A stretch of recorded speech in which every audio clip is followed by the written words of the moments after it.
Malamang hindi nyo nabasa yung 31 pages na joint affidavit ng 18 Marines na sinubmit nila at lumabas nung isang araw lamang. Sa video na to, pag-uusapan natin tong 31 pages na to dahil binasa ko siya dahil na-realize ko karamihan sa atin probably hindi nila binasa to.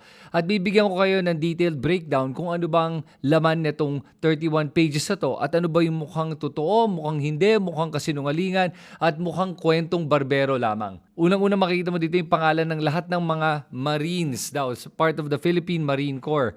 Except for two people, si Romel Galapon na dating Philippine Army. Tapos yung isa naman ay si Rene Boy Julian na reservist daw sa Philippine Army. Pero everyone else daw ay part of the Philippine Marine Corps. At sila yung 18 na gumawa na itong joint affidavit na to. From the top pa lang, lumabas na ang pahayag ng ating Philippine Navy.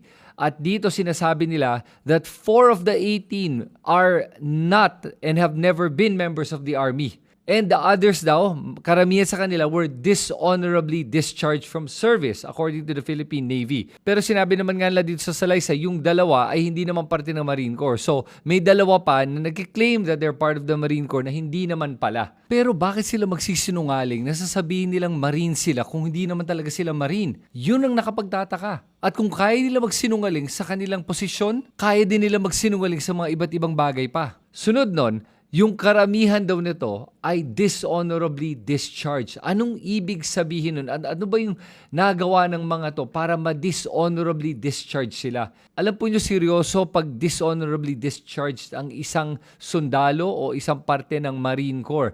At ang mga kaso para ma-discharge ang isang sundalo o isang military personnel ay mga serious violent crimes tulad ng murder, homicide, rape, robbery, kidnapping, torture, o kaya betrayal or crime against the state. Ito yung mga treason, aiding and abetting an enemy, espionage, or selling confidential military information. O kaya mga corruption issues or drug trafficking, pwede ring desertion or mutiny. So seryoso yung mga nagawa na itong mga to para sila ma-dishonorably discharge. Kaya kailangan natin makita kung anong background nitong mga to para malaman natin kung anong klase mga tao itong mga to at bakit ba sila dishonorably discharged. O ngayon naman, yung una nilang pahayag, lumalabas dito, in-explain nila na nagtatrabaho silang lahat para kay Zaldico. At binanggit nila dito yung pagdadala ng pera at pagkukuha ng pera sa Valle Verde, yung bahay ni Zaldico, at sa Horizon Homes, dun sa may Shangri-La sa BGC. Both pagmamayari at bahay ni Zaldico. In-explain pa nila kung gaano karami ang laman ng mga iba't ibang maleta depending on the size, from 50 to 70 million sa mga malalaking maleta, medium size 30 to 40 million, small has 15 to 25 million, tapos mga paper bag 5 to 10 million, mga envelope 2 million pesos. So in-explain nila lahat yun. So may pinakita sila mga picture ng mga stacks of cash. Grabe, tignan mo tong mga perang to, nakakalula talaga. Ito, sinasabi si John Paul Estrada sa bahay at opisina ni Zaldico. Tapos pinakita dito yung mga employees ni Zaldico na naghahanda ng pera. Mukhang sa bahay pa rin ito ni Zaldico. Tignan mo yan, grabe, ang daming pera niya, no? Tapos yun naman yung pangatlong litrato, pinapakita, sinasabi, bahay daw to ni Representative Stella Kimbo, kung saan makikita mo may mga maleta. Ngayon, itong klaseng litrato ay malaking tulong. Kasi nga, kung totoong bahay to ni Representative Stella Kimbo at mapatunayan na yung laman dito ay pera, pwede talagang makasuhan si Representative Stella Kimbo dahil dito. Pero kailangan natin makakuha ng corroborative evidence o corroborative witnesses. Sino yung mga yon? Yung dalawang tao na nasa litratong yan. Kailangan natin malaman sino itong babaeng to at sino yung lalaking yan at makuha yung kanilang salaysay. At hindi lang yon, kailangan din natin ma-verify kung itong mga litrato na to ay hindi ba fake. Kasi sa ngayon, ang dami mga edited na fake photos na kumakalat. At mukhang may isa nga ditong kumakalat na fake itong mga maletang to na nasa bahay daw ni Stella Kimbo. Tingnan mo itong lumalabas sa picture na to. Ito na yung original, tapos ito yung fake. Pero again, hindi natin alam kung sino yung original at sino yung fake. Kaya kailangan maimbestigahan at ma-verify itong mga litratong ganito. Pagkatapos sila nito, tuloy-tuloy kinukwento nga nila yung pagtatrabaho nila kay Zaldico sa mga iba't ibang paraan.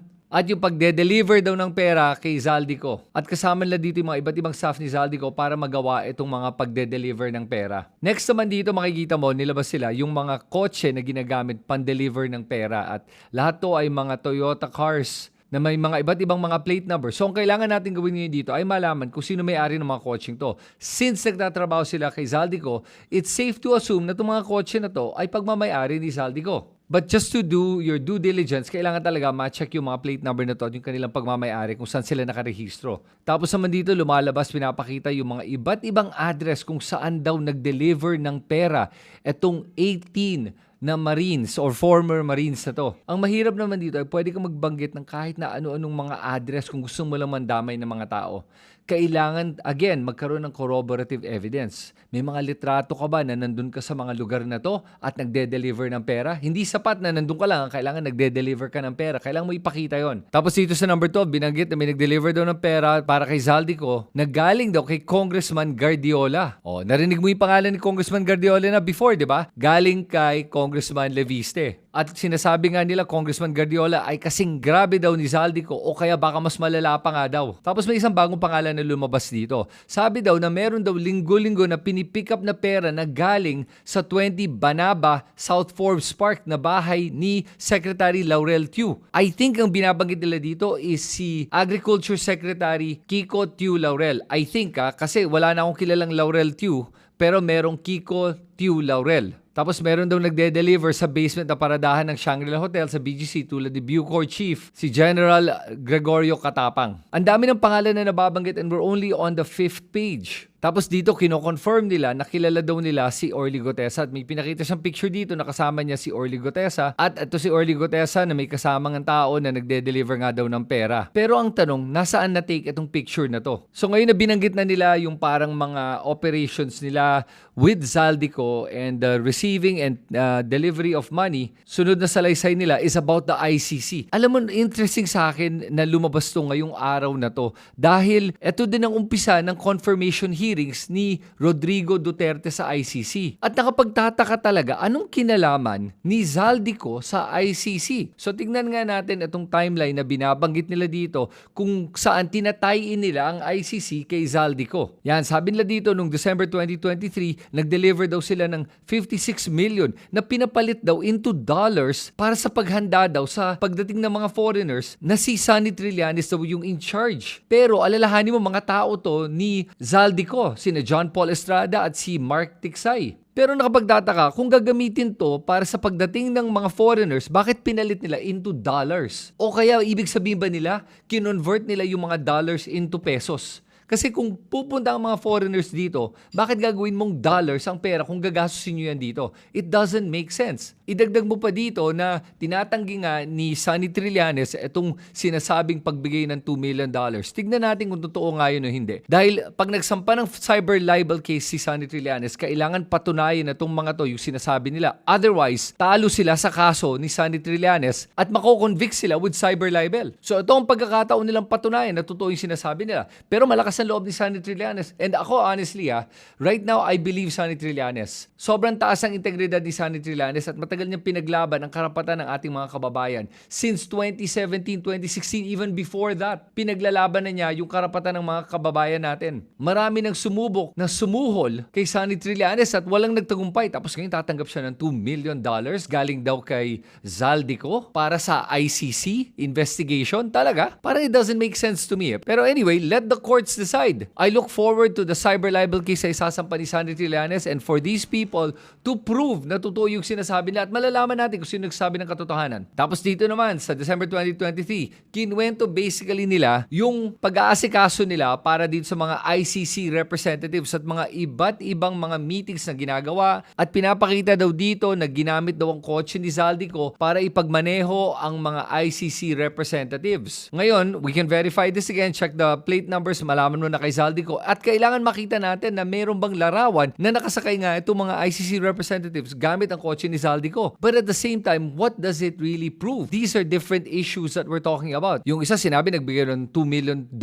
worth in pesos to Sonny Trillanes. Tapos dito naman sinasabi na pinag-drive daw yung mga foreigners gamit yung sasakyan ni Zaldico. Hindi nagpapatunay yung isa sa isa. Tapos kinuwento nila na tumuloy daw sila sa Citadines Makati at doon daw nagstay, na binayaran daw ni Zaldico dahil si Mark Tiksay daw ang nagbayad. So again, para malaman kung totoo to, we'll probably have to get the CCTV footage. I don't know if it's possible since this is 2023 pa. Pero at the same time, meron naman mga record dyan na kung sino ang nagbayad at kung totoo bang si Mark Ticsay ang nagbayad, and with the instructions of Zaldico, there can be a paper trail for this. Malalaman natin kung totoo to o hindi. At para sa akin, kung sila yung mga driver o bodyguard, paano nila nalaman na ang nagbayad ay si Mark Ticsay kung wala naman siguro sila sa tabi nila nung nangyari yon? Nandun ba sila sa tabi mismo ni Mark Ticsay habang nagbabayad siya? So ano ang kanilang pruweba para masabi na alam nila na si Mark Ticsay ang nagbayad nung stay ng mga foreigners na to dito sa Citadines Makati? Tapos dito kinukwento lang nila, naglibot daw yung mga foreigners na to, mga taga-ICC, para mag-interview daw ng mga biktima o mga iba't ibang tao kaugnay sa issue ng war on drugs ni Duterte at EJK. And then kinuwento nila na nag-meeting daw kasama si Sonny Trillanes sa May Dusitani Hotel, tapos nagka-meeting daw. Andun daw si Martin Romualdez, Zaldico at Sonny Trillanes. Tapos din nagpapakita sila ng mga iba't ibang pictures ng mga taga-ICC na ito daw yung mga minaneho nila. Again, this doesn't prove anything. It just proves na nandito yung ICC,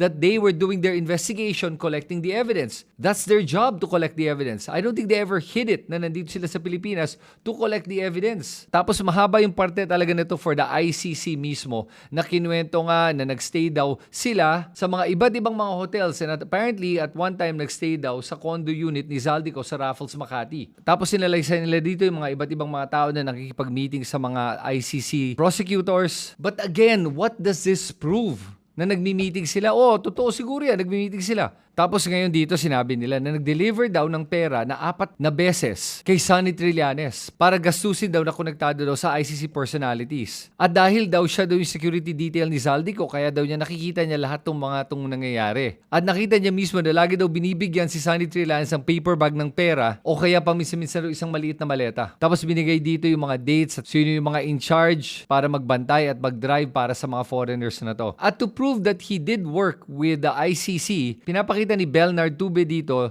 kung saan nagpadala siya ng mga gamit nung mga ICC representatives sa kanilang mga iba't ibang lugar. Ayan, shipment records. Again, na nakikita mo dito ay siguro nagmo-moonlight sila o kaya ito yung mga isa sa mga freelance work nila. Kasi normally, itong mga security details na to at mga drivers na to will take odd jobs. Like for example, 2 buwan dito sila magtatrabaho, 3 buwan dito naman. So iba't iba. Hindi ibig sabihin na konektado yan with Zaldico necessarily. It's possible, but again, nothing that I see here in the joint affidavit says na may connection talaga, except sa kwento lang nila na wala namang corroborative evidence. Kasi it's possible that they did work with the ICC for a period of let's say 2 months so nandito sila, tapos nagtrabaho sila para kay Zaldico, tapos nagtrabaho sila sa mga iba't ibang mga personalidad. Ganun naman ang trabaho usually na itong mga security na to, freelance. So yun yung halos kalahati ng buong salaysay ng mga Marines tungkol lang sa ICC. Tapos dito naman number 4, binanggit nila na nag-deliver daw sila kay Comelec Chair George Garcia sa Midas Hotel, 4 na maleta, pero again, walang dates. Walang petsa kung kailan ito ginawa. Kaya ang hirap talaga ma-check kung ano ba yung nangyari dito o kung totoo ba yung sinasabi nila kung wala man lang sila mabigyan na petsa, kahit oras man lang. At iba't ibang mga circumstantial evidence to be able to show na nandun nga talaga sila. And then number 5, ito. Sinabi nag-deliver daw sila sa House of Representatives tuwing may Quadcom hearings daw. Tagfa 5 million pesos daw. Again, in-escort ng assistance ni Zaldico. Tapos ando daw sila sa may helipad kung saan nakita daw nila yung mga sunod-sunod na mga mambabata sa dumadaan kasama ng kanilang mga drivers para kunin yung mga paper bags na may mga 5 million pesos daw. Again, it is not enough to make an allegation and claim that you saw something without corroborative evidence. Then number 6, ito, sabi nila nag-deliver daw sila kay Speaker Martin Romualdez. So yan, ito may dates, September 22 hanggang 2023, tapos binigay pa yung address, tapos ilang mga maleta daw dineliver. This is very similar and corroborates yung sa sinasabi ni Orly Gutesa. Tapos sinabi nila dito, meron daw dineliver sa isang bahay sa Aguado na malapit sa Malacanang. And then nagde-deliver daw sila sa Forbes Park at nagde-deliver daw sila doon sa Unit 8 and 9 na Manila Polo Townhouse daw sa Forbes Park. Na lumalabas daw ay pagmamayari din daw ni Martin Romualdez. So importante dito na talagang magkaroon ng mga iba't ibang mga resibo at ebidensya para mapatunayan to. Mahirap yung ganitong alegasyon na wala kang corroborative evidence. Ang kulit ko na dun sa word na yun kasi importante yun eh. Otherwise, anyone can make an allegation. Tapos dito ngayon, sinasabi na nag-deliver daw sila ng pera para ipondohan daw ang yung troll farm operation. Tapos binigay daw nila yung pera kina Kevin Wong at Secretary Laurel Tew. Para sa mga may hindi alam itong Kevin Wong, yung anak ito ni Kim Wong nung isang pinakamalaking pogo operation na sa may Cavite Island. Nasangkot na rin sa maraming kontrobersya sa mga nakaraan. At itong Secretary Laurel Tew nga, mukhang ito si Kiko Laurel. Tapos binigay daw nila sa isang leader ng mga trolls na nasa 2nd hanggang 4th floor ng isang gusali sa Valero Street. Okay, so sino tong mga trolls na to at kaninong opisina tong dinadalahan sa Valero Street? Kailangan din malaman yan. Tapos may mga nagde-deliver daw ng mga medium-size na maleta sa mga iba't ibang lugar tulad ng mga car park at mismo mga bahay ng mga taga-media. Ang vague naman nun. Sino sa mga media? Kaninong bahay? Anong media corporation to pinag-uusapan mo? Tapos ngayon naman sinabi nagde-deliver daw sila sa mga mambabatas daw. Ayan, dito binanggit nila Chis Escudero. Binigay yung address at anong petsa, December 2024. Yan yung kailangan mong ebidensya. May petsa ka, may address, may pangalan, tapos gaano karaming dineliver, sakto. Yan ang mga mas matitibay na salaysay. Pero kailangan pa rin ng corroborative evidence. Tapos dito naman sinabi nag-deliver daw ng 6 na medium-sized na maleta sa bahay ni Sir Erwin Tulfo. Pero again, anong araw pinag-uusapan mo dito? Nabanggit din dito yung pangalan ni Senator Loren Legarda na nakakuha daw ng 2 maleta. Pati na rin si Tito Soto, nabanggit dito. Again, walang dates, walang exact location. At paano niya nalaman na si Tito Soto to kung dineliver to sa isang opisina unless siya mismo nagkarga ba ng bag? Nakita niya mismo si Tito Soto? Tapos dito din sinabi nag-deliver daw ng 7 na baleta para kay Secretary Mark Villar, dating DPWH Secretary Mark Villar, noong 2022 sa kanyang bahay sa Portofino South, Las Piñas. At ito na yung pinakamalala siguro na biglang sinabi niya at nag-deliver daw sila ng maraming pera sa mga iba't ibang tao. Tapos nagbanggit sila ng mga pangalan na nilista nila from letter A to Z. Ayan, kitang-kita mo dito yung mga pangalan. Si Abante, si Adyong, si Barber, si Brosas, Castro, Joel Chua, Laila De Lima. Tapos may note dito para kay Laila De Lima na binigay sa Polo Club Townhouse pagkatapos sa meeting niya kay Zaldico, Ed Anyo at dating speaker Martin Romualdez. Laila De Lima was not yet a congressman until after June 2025 pagkatapos ng eleksyon. Tapos nakipag-meeting na siya.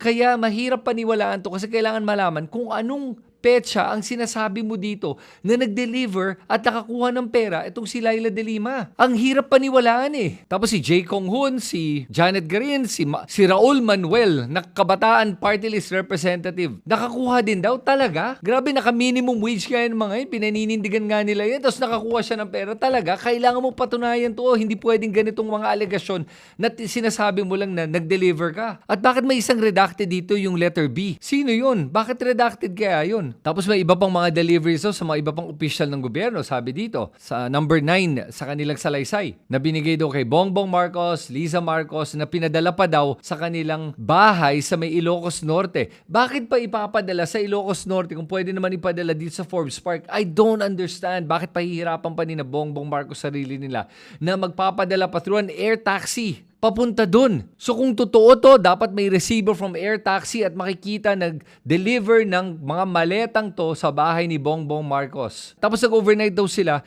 kaya may picture daw sila kasama ni Bibi Amat ni Sandro Marcos sa loob ng bahay. Great, pakita natin yung picture. Pero again, what does that picture say? May mga maleta bang kasama o wala? O dumalaw lang kayo dahil may ibang rason kung bakit kayo dumalaw. 'Di ba? Konteksto, importante 'yun eh. Kasi kahit ako pwede ako magpakita ng picture kasama ng kung sino-sino mga politiko. Hindi naman ibig sabihin may nakuha siyang pera sa may nakuha akong pera sa kanila. Tapos nagbaba din daw sila ng maleta at 2 medium size para kay DBM Secretary Amina Pangandaman. Uulitin ko lang, kailangan natin malaman kung kailan nangyari itong mga to.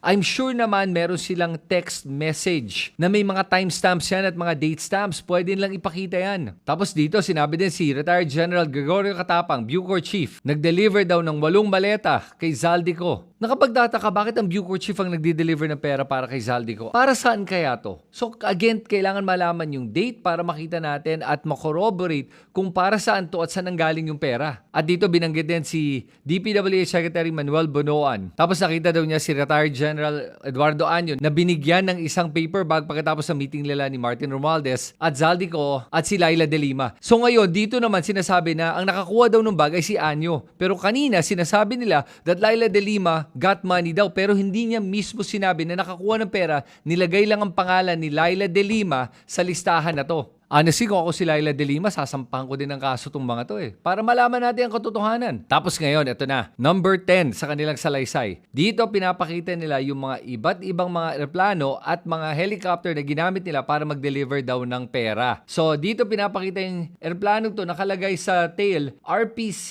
parang 8575 to Tapos yung susunod naman yung helicopter dito, ayan, mas malinaw tong numbers dito, RPC 8111. Ngayon, pag tinignan natin, ang RPC, ang ibig sabihin nun, ay isa siyang helicopter ng Philippine Armed Forces. Yung RP is for Republic of the Philippines, yung C naman is a military aircraft designation. At yung mga numero is their specific identifier. So itong airplano to at itong helicopter to is owned by the military and is used by the military. So ang tanong natin dito, sino ang nag-authorize ito at saan nagpunta itong mga helicopter at jet na to? At ano yung laman nila? Merong mga logbooks lahat yan. Pwedeng ma-check, pwedeng ma-verify. At normally, ang mga nakakagamit lang ng mga to ay yung mga high-ranking officials. Yun lang yun. Kaya dito mabubuking talaga natin kung totoo to at kung ano ba talaga nangyari dito. Kasi pag ginamit to, kailangan meron kang proper mission order. At may authorization chain yan. At may mga log flight plans. So maraming paper trail yung mga yan. Tapos ito naman yung mga maleta. Again, kaninong bahay to? Kung bahay to ni Zaldico, this only proves that Zaldico has the money. Ayan dito, nakalagay parang Horizon yan. Horizon Homes, mga bags, at ayan, may isang picture dito sa isang bahay. Kaninong bahay ito? Ito ba yung sa Forbes Park? Yan, may date and timestamp. That's a little bit better. Tapos itong mga picture na to, saan ba itong mga picture na to? Sa kaninong bahay to? Tapos dito naman sinabi din nila, ito yung mga pulis na nagnakaw daw ng pera. Galing sa mga bag, pinakita kung paano ninakaw, dumukot daw sila ng pera. And last but not least, sinabi nila dito na meron daw lumapit sa kanila na para kausapin sila para magpirma ng isang affidavit na hindi daw totoo yung sinasabi ni Orly Gutesa pero hindi daw nila ito pinirmahan. Yun na ang buong salaysay nila. So ano ba nakuha ko dito sa kanilang salaysay? Lumalabas dito, para sa akin, parang kwentong barbero pa rin to. Dahil wala akong nakikita masyadong corroborative evidence. I think pag tinignan mo lahat na to, meron dito mga half-truths. Hindi full truth. Tingin ko may iba dito, totoong nangyari, pero may mga iba dito na kaduda-duda na mukhang dinamay lang nila para madamay. Pagdating sa ICC, parang sinubukan lang nila i-connect yung bilyon-bilyon na pera na ninakaw ni Zaldico at sinusubukan lang nila idikit sa ICC para siraan ang ICC. Yun ang dating sa akin. At yun ang iniisip ko dahil lang sa timing ng paglabas na to at nakikita naman natin historically, magaling ang kampo ng mga Duterte sa pagkakalat ng fake news at paglalabas sa mga alegasyon na hindi naman nila kayang patunayan. Ilang beses na nangyari itong mga ganitong alegasyon na hindi nila mapatunayan at ayaw panindigan.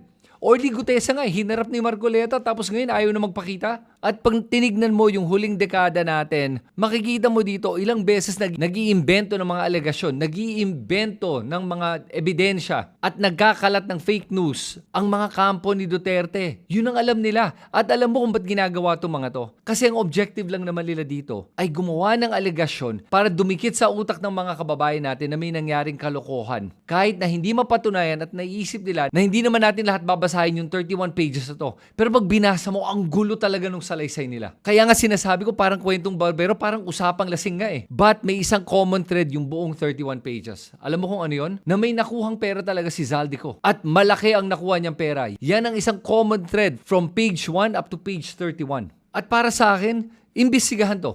Malaman natin kung ano yung katotohanan. Sino nagsasabi ng katotohanan? And let the chips fall where they may. But it's not enough na gumawa ng alegasyon. Kahit sino pwede gumawa ng alegasyon. At para sa akin, yung mga nabanggit dito mga pangalan, kung tingin nyo at kung alam nyo at sigurado kayo na wala kayong ginawang kalokohan, magsampa kayo ng kaso ng cyber libel para maturuan ng leksyon etong mga taong to na gumagawa ng mga alegasyon na walang pruweba. At sa totoo lang, naaawa ko dito sa mga 18 na to kasi ang dating sa akin ay ginagamit lang sila ng mga mas makapangyarihan para sa kanilang mas malaking agenda na makabalik sa kapangyarihan sa 2028.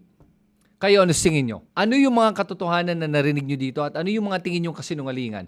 Sulat nyo lahat yan sa comment section sa ibaba. At pag may mga iba pa kayong obserbasyon na hindi ko nabanggit, isulat na rin nyo para mapag-usapan natin to ng maayos. At pag nagugustuhan mo yung mga ganitong klaseng video, please make sure to subscribe to all my social media channels para mas maraming pang tao makakuha ng mga ganitong klaseng impormasyon. Salamat sa inyo lahat. Ito si Kristan. Magkita tayo muli.